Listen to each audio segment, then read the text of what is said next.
Assalamualaikum warahmatullahi wabarakatuh. Bagaimana kabar teman-teman semuanya? Semoga teman-teman selalu dalam keadaan sehat dan tetap semangat. Baik teman-teman level 9, untuk pekan kali ini di mata pelajaran IPS kita akan review materi untuk PAS. Nah, harapannya teman-teman mengikuti pembelajaran atau video pembelajaran ini dari awal sampai akhir.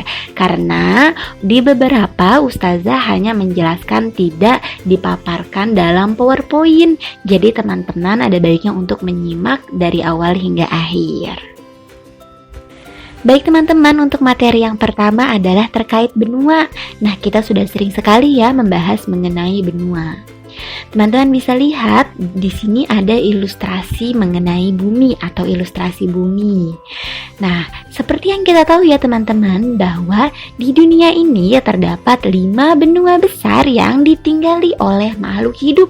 Yaitu yang pertama kita menuju ke benua Asia. Nah, benua Asia ini adalah benua terluas di antara benua-benua lainnya. Sama seperti benua yang lainnya, benua Asia ini dibagi menjadi beberapa wilayah. Di antaranya adalah Asia Tenggara, Asia Timur, Asia Barat, dan sebagainya. Di mana setiap wilayahnya terdapat negaranya. Contohnya adalah di Asia Tenggara, ada Indonesia, ada Malaysia, kemudian juga ada Singapura, ada Brunei, dan lain-lain. Kemudian di Asia Barat ada Kuwait, Kazakhstan, Afghanistan, Pakistan, dan sebagainya. Di Asia Tenggara ini yang paling banyak penduduknya adalah Indonesia ya teman-teman. Sedangkan yang paling sedikit penduduknya di Asia Tenggara adalah Brunei Darussalam. Kalau di Asia Barat yang paling banyak penduduknya adalah Turki. Nah, untuk data kependudukan teman-teman bisa lihat di buku paket ya. Ini sama dengan tugas pada pekan lalu yang pernah ustazah berikan mengenai kependudukan. Di benua Asia ini terdapat rangkaian gunung yang memanjang yang disebut atau dikenal dengan Himalaya. Nah, teman-teman bisa lihat ya di sini, ini adalah rangkaian pegunungan Himalaya. Nah, untuk rasnya sendiri di benua Asia ini adalah ras Mongoloid yang ciri-cirinya adalah bertubuh sedikit pendek, kemudian juga rambutnya hitam, kulitnya sawo matang, dan sebagainya. Ada juga ras Kaukasoid. Ciri-cirinya adalah rambutnya hitam atau pirang, kemudian berkulit putih dan berbadan tinggi dan tegap. Nah, kita sudah pernah membahas ini ya teman-teman, ciri-cirinya. Nah, kita sedikit ke bawah ke benua Australia, yaitu benua yang paling kecil.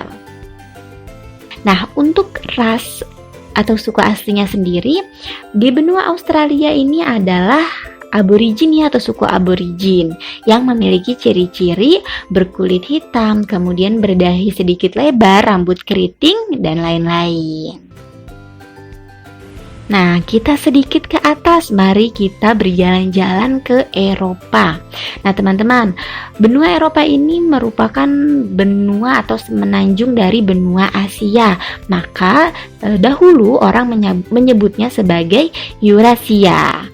Nah, atau tulisannya seperti ini ya teman-teman, Eurasia, disebut sebagai Eurasia.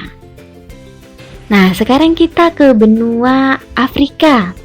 Nah, di benua Afrika ini ada yang paling terkenal, yaitu Gurun Sahara ya teman-teman. Pasti teman-teman tahu ya, Gurun Sahara ini merupakan padang pasir yang sangat luas dan suhunya juga ekstrim ya teman-teman. Kemudian kita menjelajah selanjutnya ke benua Amerika. Nah, di benua Amerika ini terdapat hutan yang cukup terkenal, yaitu disebut sebagai hutan Amazon. Nah, di Amerika sendiri, tepatnya adalah di Amerika bagian selatan, terdapat pegunungan Andes atau pegunungan yang cukup terkenal juga di sana. Selanjutnya kita menjajah ke kutub utara. Nah, kutub utara ini merupakan lautan luas yang dikelilingi oleh daratan. Nah, lalu di mana benua Antartika? Benua Antartika letaknya ada di bawah atau di bawah dari benua Amerika ya teman-teman. Nah, ini dia. Ini adalah benua Antartika atau kita sering sebut sebagai kutub selatan.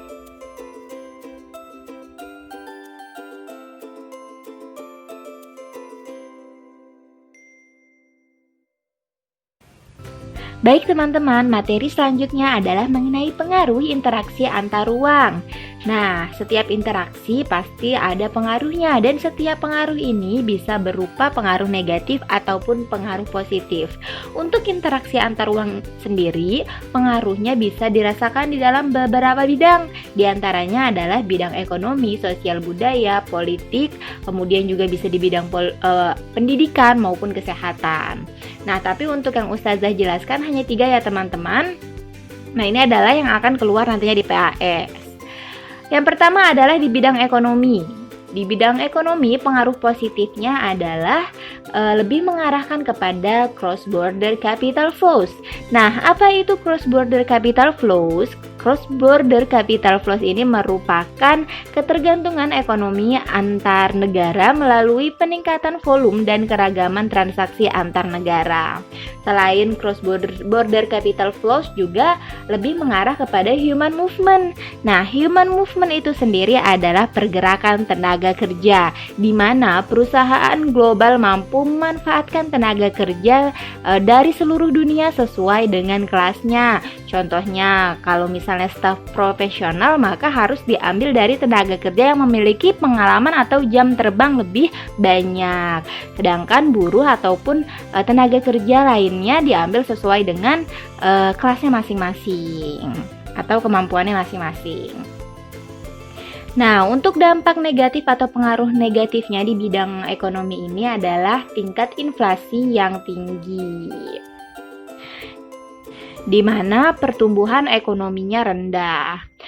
Yang kedua ada di bidang sosial budaya. Nah, untuk pengaruh positifnya di bidang sosial budaya ini adalah kebudayaan suatu negara semakin mendunia atau lebih dikenal di negara-negara lain. Namun ada juga pengaruh negatifnya. Di antaranya adalah disorientasi. Apa itu disorientasi? Disorientasi ini merupakan dislokasi atau krisis sosial budaya dalam masyarakat. Serta ada pengaruh negatif lainnya yaitu lenyapnya identitas asal. Kemudian selanjutnya ada di bidang politik. Untuk pengaruh positifnya di bidang politik ini adanya sistem pemerintahan seperti demokrasi, jujur, bersih, dan dinamis bagi negara-negara yang menerapkan. Selanjutnya ada pengaruh negatifnya yaitu meyakinkan masyarakat bahwa paham liberal membawa kemajuan, tidak menutup kemungkinan pergantian ideologi suatu negara. Kemudian selanjutnya kita masuk ke perubahan sosial budaya. Nah, kita satu-satu yang membahas teman-teman. Yang pertama adalah perubahan sosial atau disebut sebagai social change. Perubahan sosial atau social change ini merupakan perubahan sistem ya teman-teman, di mana perubahan-perubahannya menyangkut struktur sosial ataupun lembaga-lembaga sosial tertentu. Contohnya perubahan sistem pendidikan, wajib belajar ya teman-teman. Dahulu wajib belajar sistemnya itu hanya 6 tahun. Nah, sekarang sudah berganti menjadi 12 tahun yaitu dari SD hingga SMA. Kemudian yang kedua ada perubahan sosial budaya atau cultural change. Perubahan budaya atau cultural change ini merupakan perubahan yang berkaitan dengan kebudayaan masyarakat, khususnya yang menyangkut sistem nilai. Contohnya, dulu pendidikan hanya ditempuh oleh laki-laki saja, namun sekarang semua orang dapat merasakan pendidikan, entah itu laki-laki ataupun perempuan. Selanjutnya kita masuk ke dalam faktor penghambat perubahan sosial. Yang pertama adalah kurangnya hubungan dengan masyarakat lain. Yang kedua adalah perkembangan ilmu pengetahuan yang terlambat. 3. Sikap masyarakatnya yang masih tradisional. 4. Prasangka terhadap hal-hal yang baru. 5. Rasa takut kegoyahan integrasi. Jadi, integrasi itu kan merupakan pembauran ya teman-teman, pembauran unsur-unsur yang berbeda. Perubahan sosial yang terjadi di masyarakat seperti perubahan teknologi ataupun sebagainya membuat suatu masyarakat atau sekelompok masyarakat ini takut akan pembauran yang sudah dilakukan menjadi goyah, sehingga akan meruntuhkan apa yang telah dilaksanakan oleh kelompok tersebut.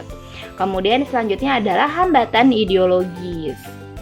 Selanjutnya ada adat atau kebiasaan, dan yang terakhir adalah sikap pasrah terhadap nasib. Selanjutnya kita masuk ke dampak positif dari perubahan sosial. Nah, dampak positifnya apa saja? Yang pertama adalah reorganisasi. Nah, apa itu reorganisasi? Reorganisasi adalah perubahan peraturan ya teman-teman, atau dapat diartikan sebagai penyusunan atau penyesuaian kembali nilai dan norma sosial yang dianut oleh suatu masyarakat.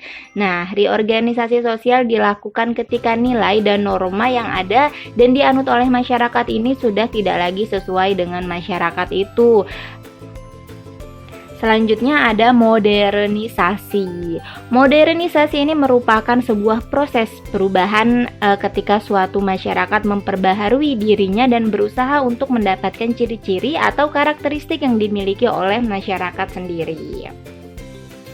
Selanjutnya ada meningkatnya kesejahteraan masyarakat, kemudian ada efisiensi kehidupan masyarakat, selanjutnya ada transformasi politik, dan ada integrasi sosial.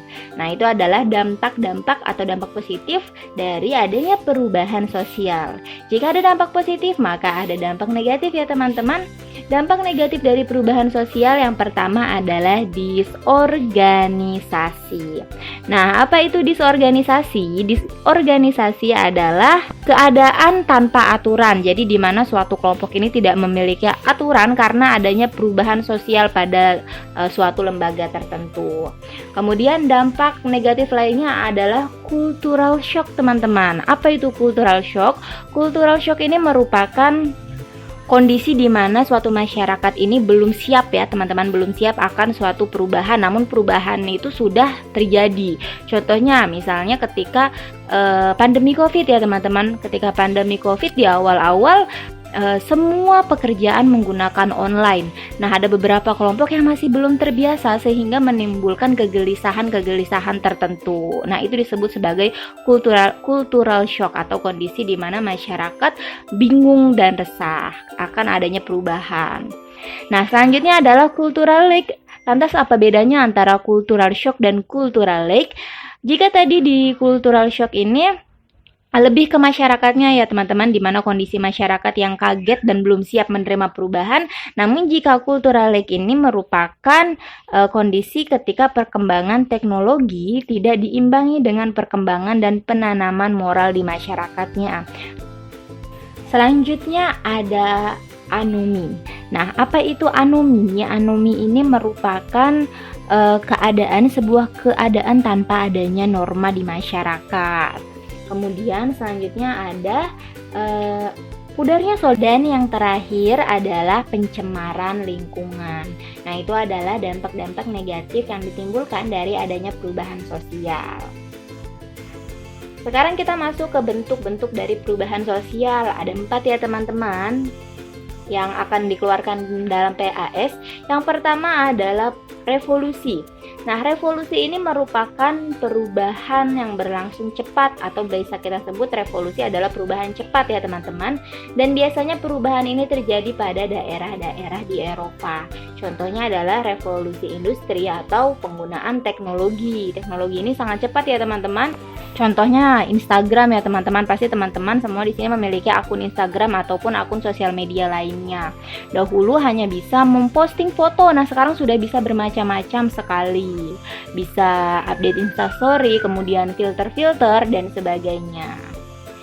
Kemudian selanjutnya ada evolusi. Kalau tadi revolusi, sekarang adalah evolusi. Nah, evolusi ini merupakan perubahan yang membutuhkan waktu yang lama. Contohnya adalah suku pedalaman yang sangat mematuhi hukum adat dan kebiasaan lamanya akan memiliki kesulitan dalam menerima perubahan yang terjadi dan membutuhkan waktu yang sangat lama untuk beradaptasi. Kemudian selanjutnya adalah perubahan kecil. Nah, perubahan kecil ini adalah perubahan yang terjadi pada kelompok tertentu saja. Contohnya adalah perubahan gaya hidup, tatanan rambut, fashion, ataupun sebagainya. Dan selanjutnya adalah perubahan besar. Perubahan besar adalah perubahan yang dirasakan oleh kelompok besar atau keseluruhan lembaga di suatu negara. Contohnya adalah perubahan kepala negara. Nah, ini sudah sering kita bahas ya teman-teman. Lantas bagaimanakah upaya kita dalam menghadapi globalisasi?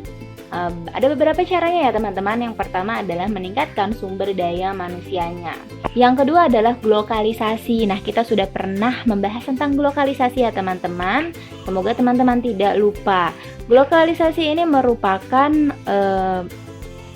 singkatan dari globalisasi dan lokasi. Nah, globalisasi dan lokasi atau glokalisasi ini berkaitan erat dengan ekonomi, perekonomian, jadi produk-produk. Contohnya, ketika ada suatu produk yang mengglobal atau mendunia masuk ke dalam suatu negara, maka akan disesuaikan dengan lokasinya. Lokasinya adalah di negara tujuannya. Baik teman-teman, itu adalah materi-materi yang akan nanti keluar di PAS. Harapannya teman-teman mempelajari kembali supaya tidak lupa ya. Untuk PowerPoint-nya nanti akan Ustazah lampirkan beserta dengan video pembelajarannya. Dan untuk tugas, tidak ada tugas ya teman-teman. Jadi teman-teman bisa fokus untuk mempelajari kembali. Terima kasih teman-teman, sehat selalu. Wassalamualaikum warahmatullahi wabarakatuh.